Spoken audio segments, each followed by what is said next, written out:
اب آپ اجازت دے تو آخری ایک بات اور عرض کر دوں کہ مدینۃ الرسول میں آج سے کوئی برس پہلے کی بات ہے، تقریباً 82 کی بات ہوگی۔ اس زمانے میں مسجد نبوی چھوٹی تھی، تو ہمارے میزبان، یہ بڑا اہم قصہ ہے، بڑا اہم واقعہ ہے۔ ہمارے میزبان ایک ہوٹل پہ کھانا کھلانے لے گئے، ٹرکش ہوٹل پہ۔ وہ ایسا تھا جیسے یہاں بندو خان کا ہوٹل، تو وہاں وہ چکن ٹکے انہوں نے منگوائے۔ 4 آدمی تھے، ہم میز پہ بیٹھے ہوئے تھے، تو ادھر ایک کتا بیٹھا تھا۔ تو ہمارے 4 ساتھیوں میں سے ایک نے کیا کیا، وہ چکن ٹکا آدھا توڑ کے اس کے سامنے یوں پھینک دیا۔ آپ یقین کیجئے، میں بیٹھے ہوئے دیکھا، اس نے کتے نے یوں کر کے دیکھا اور پیٹھ موڑ کے بیٹھ گیا، دم ہماری طرف منہ ادھر۔ تو وہ جو میرے میزبان تھے، مدینۃ الرسول کے سعودی ہیں، انہوں نے کہا آپ نے یہ غلط کیا، ایسے نہیں کرنا چاہیے تھا آپ۔ انہوں نے وہ پیپر پلیٹ منگوائی، اس میں وہ چکن ٹکا توڑ کے آدھا رکھا اور اس کو پچکار کے رکھا، اس میں کھانا شروع کر دیا۔ کتا، مدینۃ الرسول کا کتا، اس کو اپنی اہانت برداشت نہیں ہوئی۔ یہ میری آنکھوں کا دیکھا واقعہ ہے۔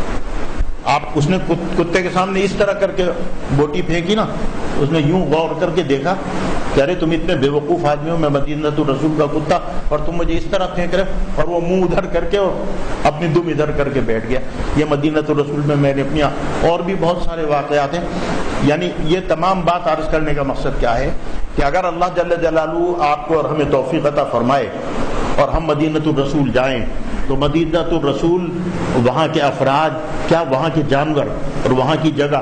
تذکرے میں لکھا کہ امام مالک رحمۃ اللہ علیہ، امام مالک مسجد نبوی میں حدیث پڑھاتے تھے، اور ایسے اعلیٰ مزاج کے آدمی تھے، اعلیٰ ترین خوشبو لگاتے تھے، اور اگر سال میں 350 دن ہے تو 350 جوڑے سلواتے تھے، ہر دن نیا جوڑا پہنتے تھے۔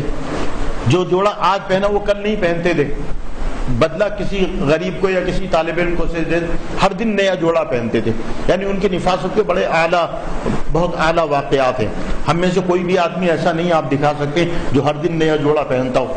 ہر جمعہ کو بھی نہیں پہنتے، عید کو پہنتے ہیں، ہر دن تو نہیں پہنتے۔